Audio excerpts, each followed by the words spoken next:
Hello friends, स्वागत है आपका संगीता स्टिचिंग चैनल में। आज हम बनाने वाले हैं palazzo pant, narrow pant, ladies pant, कुछ भी बोल सकते हैं आप, एक ही नाम है सब। सबसे पहले हम इसका नाप लेंगे। इसके लिए आप एक रिकेप देख लीजिए नाप का, आपको कैसे लेना है। सबसे पहले आपको अपने क्लाइंट से पूछ लेना है कि उन्हें कहाँ तक पैंट चाहिए, उस हिसाब से आपको लंबाई का नाप लेना है। ये हड्डी है, इसके नीचे तक आपको लंबाई का नाप लेना है। जब आप सिलाई करते हैं तो वो ऊपर आ ही जाती है थोड़ी बहुत। उसके बाद आपको फिटिंग कमर का नाप लेना है। मोरी का नाप आपको एड़ी से इस तरह से घुमाते हुए पाँव तक लेना है। 3 ही नाप की आपको ज़रूरत है। एक हिप राउंड का नाप भी आप ले लें।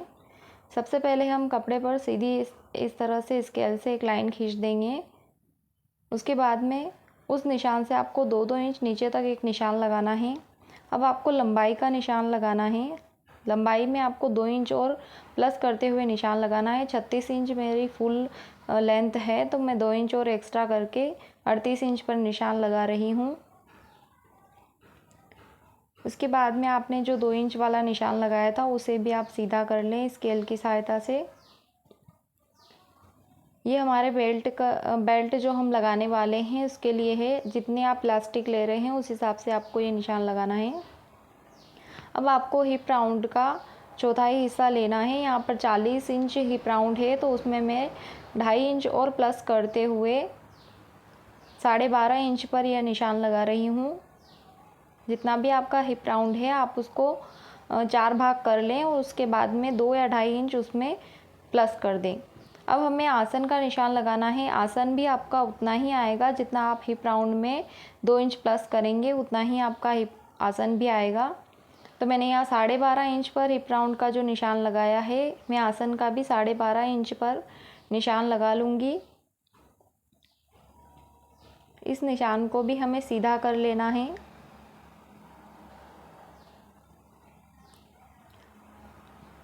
अब हमने जो कमर का जो हिप राउंड का चौथाई हिस्से वाला निशान लगाया था उसे भी आपको सीधा कर लेना है। इस निशान के बाद में आपको 2.5 इंच और एक्स्ट्रा लेना है और इस तरह से आसन का शेप आपको ड्रॉ कर देना है। जहाँ पर हमने आसन का शेप लगाया था वहाँ से सीधा आपको इस तरह से टेप को फोल्ड करते हुए सेंटर निकाल लेना है। यहाँ पर सेंटर 7.5 इंच आया है, तो मैं नीचे में जहाँ मैंने लंबाई का निशान लगाया था वहाँ भी 7.5 इंच पर इस तरह से सेंटर का निशान लगा लूँगी। अब आपका जितना मोहरी है उसका आपको हाफ इस तरह से लगाना है, सेंटर को बीच में रखते हुए 3-3 इंच निशान दोनों साइड लगाना है। अब आपको इस प्रकार की लेग शेपर स्केल की आवश्यकता होगी। इस तरह से दोनों निशान को मिलाते हुए इस तरह से आप शेप ड्रॉ कर ले पैंट का। इससे आपको और कोई नाप लेने की ज़रूरत नहीं होती है फ्रेंड्स। इस स्केल की सहायता से पैंट का शेप आप लगा सकते हैं। सारे ही निशान्स को लगाने के बाद में अब आप इसकी कटिंग कर लें।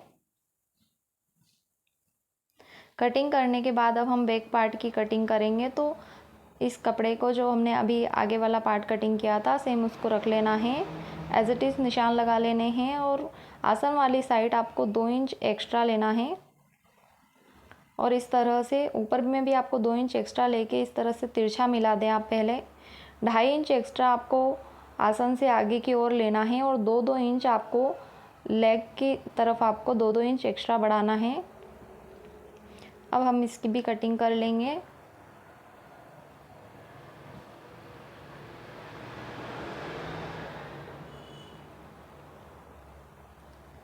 साइड वाली जो हमारी रहती है साइड, उसमें आपको बिल्कुल भी नहीं बढ़ाना है, सिर्फ आपको आसन वाली साइड ही 2-2 इंच बढ़ाना है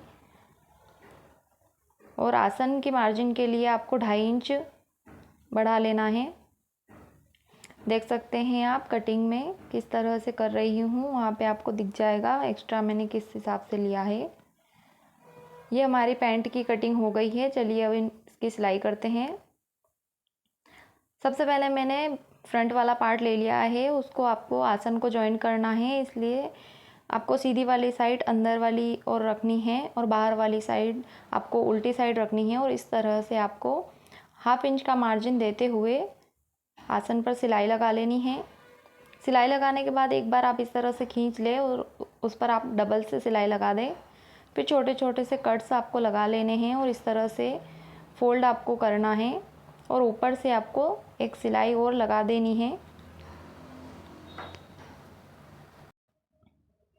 पूरे पर ही आपको सिलाई लगा लेनी है। पीछे वाले आसन को भी आपको इसी प्रकार से जॉइन कर लेना है। कट का निशान लगाते हुए फोल्ड करके आपको इस तरह से सीधी साइड से सिलाई लगा लेनी है इस पर भी। अब आपको फ्रंट वाले पार्ट को लेना है और नीचे जो बॉटम जो हमारा पार्ट होता है उस पर आपको 7 इंच पर इस तरह से निशान लगाना है। नीचे से 2 इंच पर एक निशान और लगाना है। ये हमारी मोरी के लिए जो फोल्ड वाला कपड़ा हमने 2 इंच एक्स्ट्रा लिया था उसका निशान है। अब हम इसमें एक डिज़ाइन बनाने वाले हैं, इसलिए इस तरह से आपको कतरन कर लेनी है कपड़े की और इस तरह से एक चौकोर कपड़ा लेना है। 2 बाई 2 इंच का ये फैब्रिक मैंने लिया है। कपड़े की कतरन को अंदर डालते हुए आपको इस तरह से धागे से इसे पैक कर लेना है। पोटली बटन्स बनाने हैं आपको। आप इसे फोम वाले जो बॉल्स आते हैं उससे भी बना सकते हैं, थर्माकोल बॉल्स से। इस तरह की आपको जितनी डिज़ाइन आप लगाना चाहते हैं उस तरह से आप बना लें। अब हम फ्रंट और बैक वाले पार्ट को इस तरह से जॉइन करना है। आपको साइड्स को आपको जॉइंट करना है जहाँ तक हमने निशान लगाए थे वहाँ तक। फ्रेंड्स, वीडियो थोड़ी लंबी हो सकती है लेकिन आप इसे लास्ट तक ज़रूर देखें। एक ही वीडियो में नाप, कटिंग और सिलाई इसकी पूरी बताई गई है। इस तरह से आपको जहाँ तक निशान हमने लगाया था वहाँ तक सिलाई लगाकर कंप्लीट कर लेना है पहले। और यहाँ से हम अब पोटली बटन्स की डिज़ाइन को लगाएंगे। इसके लिए एक कपड़े को आपको इस तरह से हटा देना है और हमारा जो मेन वाला जो हिस्सा है ऊपर का उस पे आपको इस तरह से बटन्स को अटैच करना है। बटन्स को अंदर की साइड रखना है और एक्स्ट्रा फैब्रिक को आपको बाहर की साइड रखना है। मैंने यहाँ 4 ही बटन्स लगाए हैं, आप ज़्यादा भी लगा सकते हैं, पास पास में भी इन्हें लगा सकते हैं।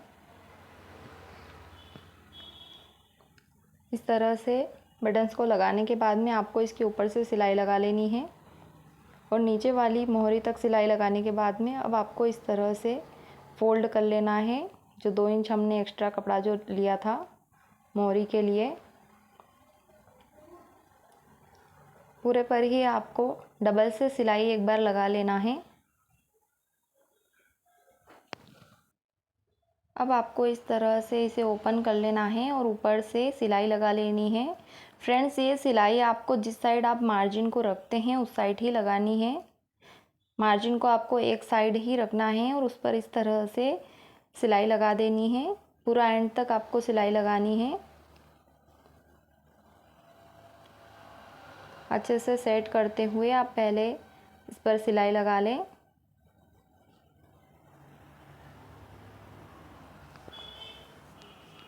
पहले सिलाई लगाने के बाद में ही आपको मोहरी को फोल्ड करना है। फ्रेंड्स, यदि आपने अभी तक मेरी वीडियो को लाइक नहीं किया है तो प्लीज़ वीडियो को लाइक ज़रूर कर दीजिए। चैनल को सब्सक्राइब कर लीजिए और ऑल का ऑप्शन सेलेक्ट कर लीजिए जिससे आपको मेरी आने वाली हर वीडियो की नोटिफिकेशन सबसे पहले मिल सके। इस तरह से आपको फोल्ड करते हुए इस पर सिलाई लगा लेनी है। मोहरी आपको जितनी चौड़ी रखनी है उतना आप पहले से ही एक्स्ट्रा कपड़ा लें। इसी तरह से दूसरी साइड भी आपको तैयार कर लेनी है और इस पर इस तरह से सिलाई लगा लेनी है।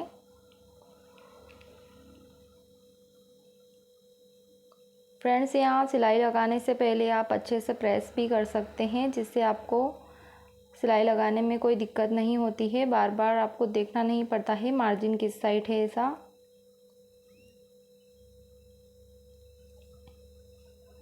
दोनों साइड से मैंने सिलाई लगा ली है। अब आपको बेल्ट यहाँ पर लगाना है तो बेल्ट के लिए पहले इस तरह से हाफ इंच आपको कपड़े को फोल्ड करना है और इस तरह से 1.5 इंच और फोल्ड करके आपको प्रेस कर लेनी है। प्रेस से आप इसे पहले जमा लें अच्छे से। प्रेस लगाने से आप बेल्ट आपको ये इलास्टिक लगाने में आसानी होगी। इलास्टिक आपको कमर आपकी जितनी है उससे 3 इंच आपको छोटा लेना है और इस तरह से उसे जॉइंट कर लेना है। बीच में इलास्टिक को रखते हुए आपको बेल्ट को इस तरह से सिलाई लगानी है। ऊपर से बेल्ट इस तरह से करते हुए आपको ध्यान रहे फ्रेंड्स, यहाँ आपकी इलास्टिक पर सिलाई नहीं लगनी चाहिए। आप यहाँ पहले बेल्ट पर इस तरह से सिलाई लगाने के बाद भी इलास्टिक को अंदर इंसर्ट कर सकते हैं। मैंने यहाँ इलास्टिक साथ में ही जॉइंट की है। अच्छे से आपको ध्यान से इलास्टिक को अंदर रखते हुए इस तरह से बराबर से आपको सिलाई लगानी है, बिल्कुल पास पास में। इलास्टिक को आप इस तरह से खींचते जाए जिससे आपको सिलाई लगाने में आसानी रहेगी।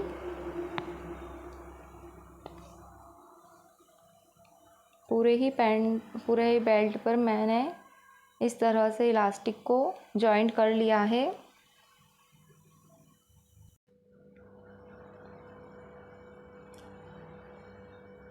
इलास्टिक को जॉइंट करते वक्त लास्ट में आपको डबल से इस तरह से सिलाई लगानी है।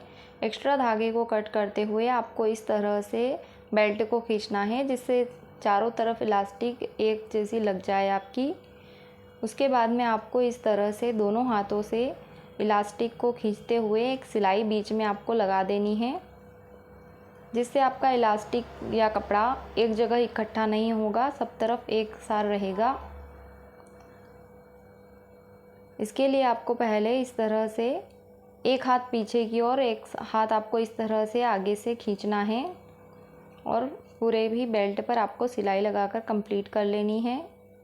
यह मैंने सिलाई लगा दी है। बीच में देख सकते हैं आप कितना फिनिशिंग से हमारा बेल्ट बनकर तैयार हो गया है। अब आपको नीचे की साइड इस तरह से सिलाई लगानी है लेग्स पर, तो उसके लिए आपको दोनों आसन की सिलाई को इस तरह से बीच में पहले मिला लेना है। बीच से ही आपको सिलाई लगाना स्टार्ट करनी है। साइड से आप सिलाई ना लगाएं फ्रेंड्स, बीच से ही लगाएं। इस तरह से आपको एंड तक सिलाई लगानी है। मोहरी का नाप आप यहाँ ले लें। 12 इंच मोहरी मुझे तैयार चाहिए तो मैंने 6 इंच पर निशान लगा लिया है। दूसरी साइड भी आपको इसी तरह से बीच से शुरू करते हुए सिलाई लगा लेनी है। फ्रेंड्स, यदि आपको वीडियो पसंद आई है तो प्लीज़ वीडियो को लाइक ज़रूर कर दीजिए। अपने फ्रेंड्स और फैमिली में वीडियो को शेयर ज़रूर कीजिए। चैनल पर नए हैं तो मेरे चैनल को सब्सक्राइब कर लीजिए और बेल आइकन को प्रेस करके ऑल का ऑप्शन सिलेक्ट कर लीजिए। Thank you so much.